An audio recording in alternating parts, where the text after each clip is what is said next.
भारतीय राजनीति के अंदर एक ऐसी शख्सियत है जिनको हम कह सकते हैं कि सच्चे हिंदू हृदय सम्राट हैं, सच्चे राष्ट्रभक्त हैं, सच्चे राजनीतिक हैं और वो सच्चे हैं, बेबाक बोलते हैं, बेखौफ बोलते हैं। हर दल के नेता के कमज़ोर नस उनके हाथ में है। अगर वो दूसरों की गलतियों को बताते तो खुद की गलतियों को भी वो अ, उन्होंने स्वीकारा है।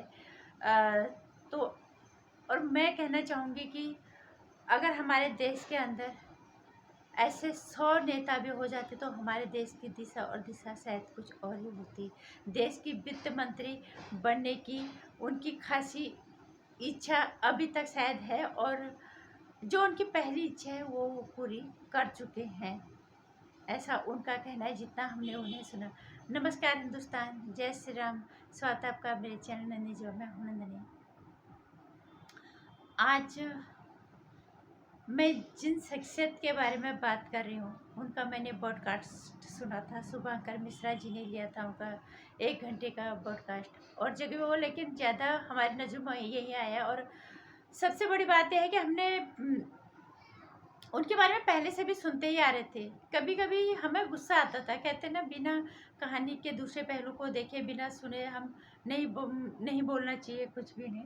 लेकिन मन में एक सवाल भी हमेशा रहता था कि सुब्रमण्यम स्वामी इतना कुछ पार्टी के बारे में उल्टा सीधा बोल देते हैं, मोदी जी के खिलाफ बोलते हैं, लेकिन कोई उनके खिलाफ एक्शन क्यों नहीं लेता।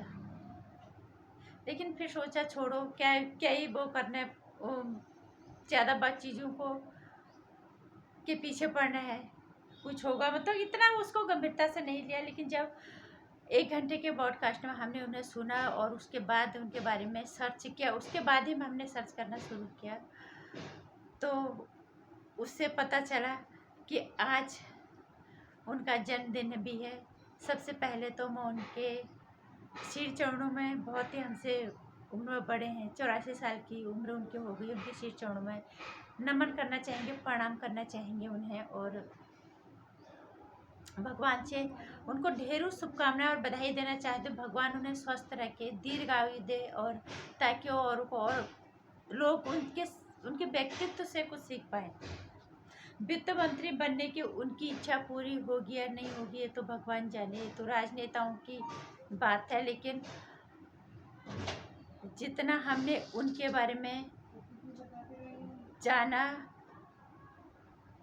पढ़ा और समझने का मन किया और सर्च करें उनके बारे में और पढ़ें उनके बारे में, ये सब चीज़ें जिज्ञासा उठी। लेकिन जितना मैंने कहा कि सच्चे हिंदू हृदय सम्राट लोग ऐसे बोल देते हैं, लेकिन हमें आज पता चला कि 1981 में जो कैलाश मानसरोवर यात्रा दोबारा शुरू हुई, उसका पूरा श्रेय सुब्रमण्यम स्वामी जी को जाता है। उसके लिए सभी हिंदुओं की तरफ से उन्हें धन्यवाद करना तो बनता है, क्योंकि हमें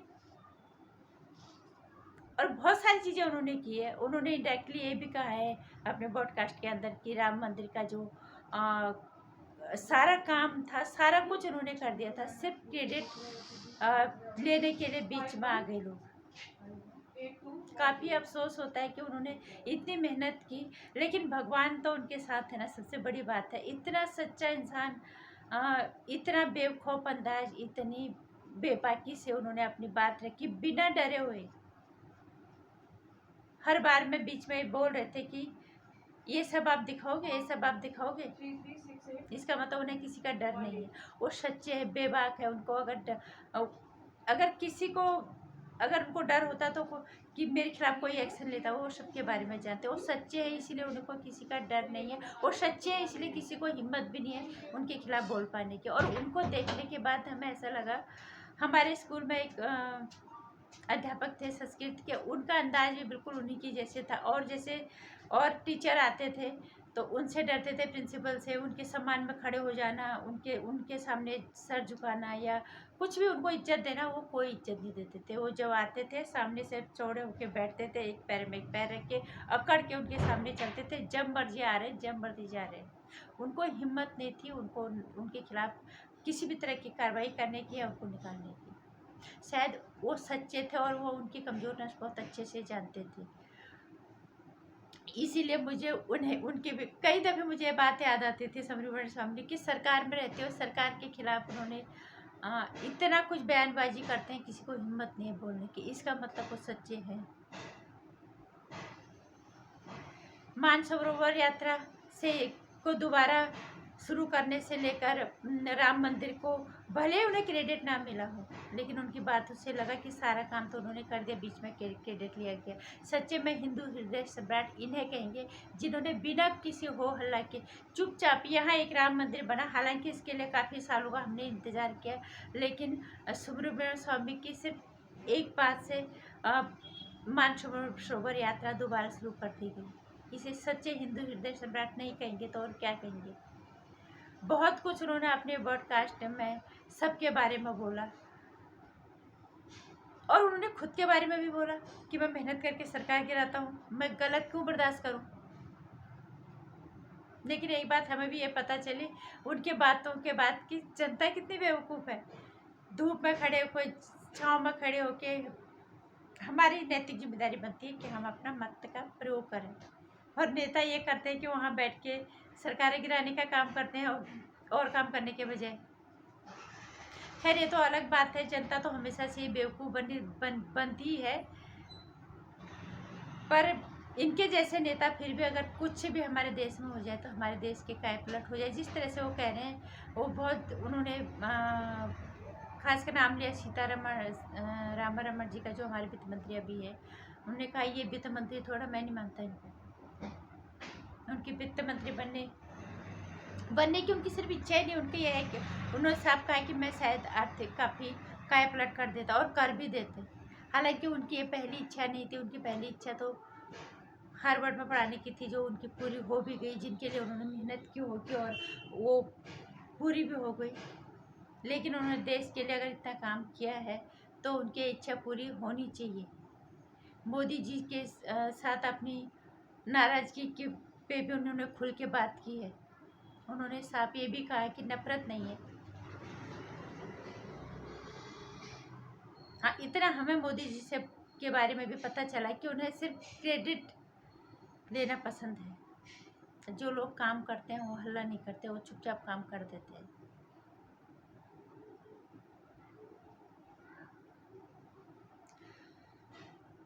जो राहुल गांधी बार बार बोलता है कि इतने गज जमीन पे चीन ने कब्जा कर लिया, इसका मतलब ये झूठ नहीं था। ये बात इन्होंने अपने ब्रॉडकास्ट में सुब्रमण्यम स्वामी जी ने बोला कि चीन ने हमारे इतनी ज़मीन पे कब्जा कर लिया है।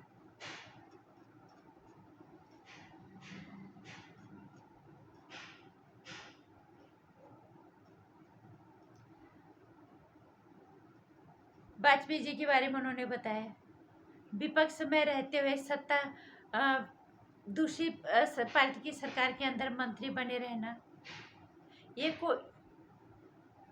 कोई आम बात नहीं है, ये कोई छोटी बात नहीं है।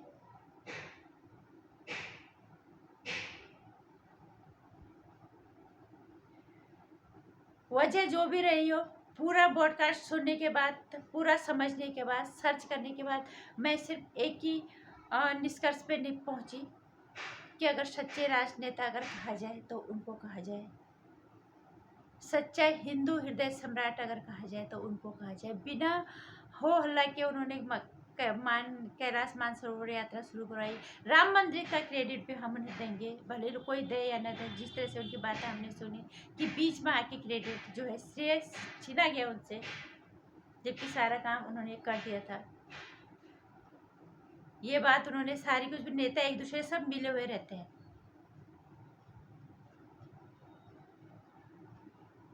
ये भी उन्होंने बताया। आसाराम बाबू के बारे में उन्होंने बात की। मतलब जितने भी उन्होंने खुल के बात की, उनके एक के बात में सच्चाई नजर आ रही थी, और ये लगा कि राजनीति वाकई में बहुत गंदी चीज़ है। अगर कम से कम राजनीति के अंदर,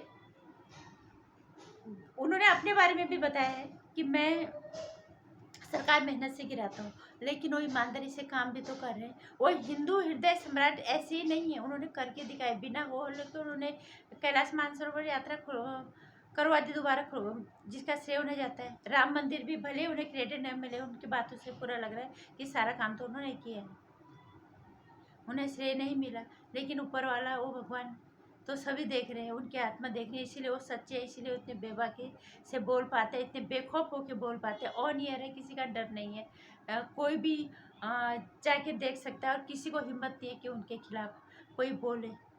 इसका मतलब वो सच्चे हैं, वो सच्चे राष्ट्रभक्त हैं, वो सच्चे इंसान है, वो सच्चे हिंदू हृदय सम्राट है, वो बिना किसी हल्ले के काम करना जानते हैं।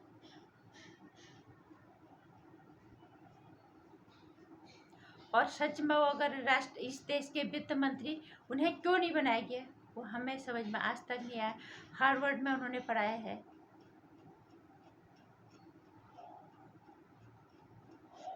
क्यों उन्हें वित्त मंत्री नहीं बनाया गया, ये हमें हमारी समझ से बाहर है। लेकिन अगर बना देते तो शायद हमारे देश की हालत काफ़ी ठीक होती। और इस तरह के नेता होना मुश्किल है, शायद इसीलिए अलग थलग भी है। और कहते ना, सच्चा इंसान हमेशा अकेला ही पड़ जाता है। अगर वो सच्चे नहीं होते तो इतना बेखौफ और इतना बेबाकी से कैसे बोल पाते। क्या उनसे जब पूछा गया कि तुम हो पार्टी में, कह रहे हाँ हम पार्टी में हैं, जिस दिन वो बोल देंगे उस दिन बात करेंगे कि हम पार्टी में हम हैं। हमेशा हमारे मन में तो हमेशा यही सवाल आता था कि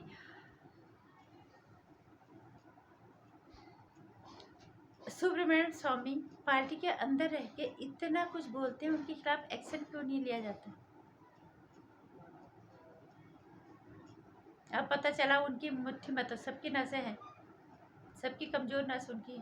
और वो सच है, और सच्चे के साथ वो हमेशा खड़े रहते हैं। वो राष्ट्रीय सेवा सच्चाई से करते हैं। वो हिंदू की आस्था का उन्होंने पूरा ध्यान रखा। वो सच्चे हिंदू हृदय सम्राट हम उन्हें कहेंगे, जिन्हें लोग कहते होंगे, लेकिन जो बिना हो हल्ला के काम कर देते हैं, वो सच में वही महान होता है। 370 के बारे में भी उन्होंने बात की कि कांग्रेस नहीं चाहती थी इसको हटाना।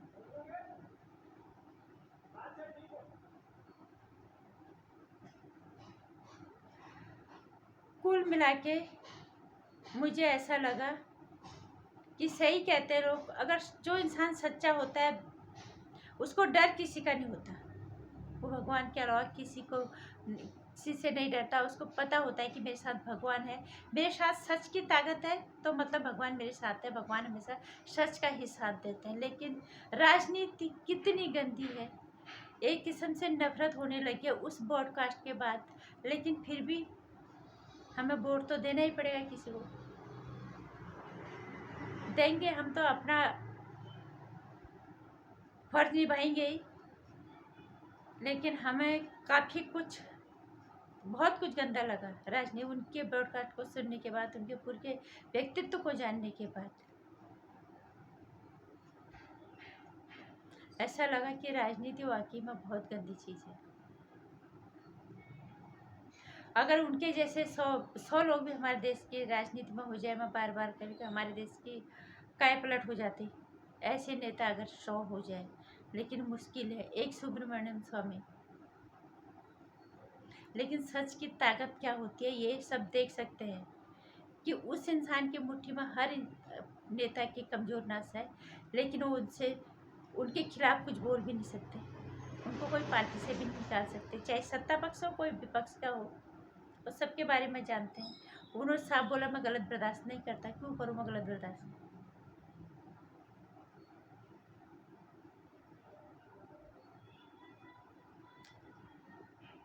खैर ये दुनिया शायद ऐसी ही चलती है, पर काफ़ी कुछ उनसे सीखने को मिला, काफ़ी कुछ उनके व्यक्तित्व के बारे में जानने को मिला। काफ़ी साफ दिल इंसान, काफ़ी सच्चे इंसान, चुपचाप काम करने वाले लोगों में से, बिना हो हल्ला के।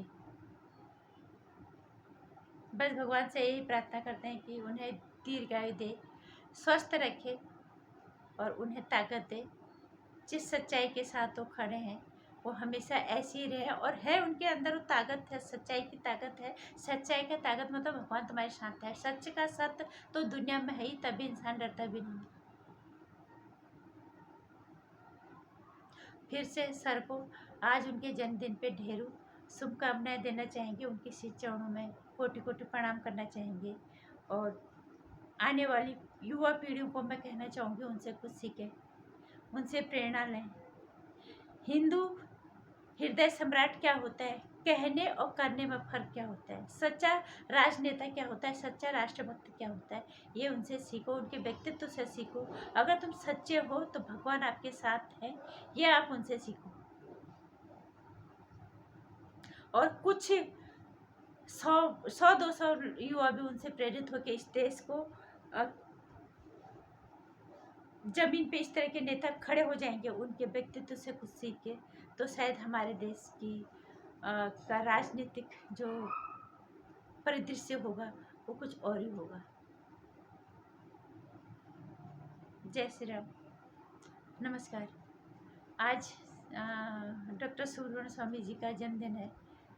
उन्हें कृपा करके उन्हें बधाई दीजिएगा आज के दिन की, उनके लिए दीर्घायु की दुआ कीजिए और दुआ कीजिए कि हमारे देश में उनके जैसे नेता हों आने वाली पीढ़ी, ताकि हमारी देश वाकई में कहने के लिए नहीं, सच में विकसित राष्ट्रों के श्रेणी में चल खड़ा हो। वो तभी होगा जब इस तरह के नेता हों, सच्चे, बेखौफ, बेबाक, किसी से डरने वाले नहीं, सच्चे राष्ट्रभक्त और सच्चे इंसान, इन्हें कहते हैं। सीखे उनसे। नमस्कार। मेरी वीडियो में अगर पसंद आया कुछ सुब्रमण्यम स्वामी जी के बारे में, अगर आपको कुछ जानना है, सर्च करना है, तो आप कहीं भी जाके सर्च कर सकते हैं, हर जगह उनके बारे में है। और मेरी बातों से अगर आप थोड़ा सा भी कुछ प्रभावित हुए, पसंद अगर आया है, तो वीडियो को ज़्यादा शेयर कर दीजिएगा, लाइक कर दीजिएगा, चैनल को सब्सक्राइब कर लीजिएगा। आने वाली वीडियोज़ के लिए घंटे आइकन प्रेस कर दीजिएगा।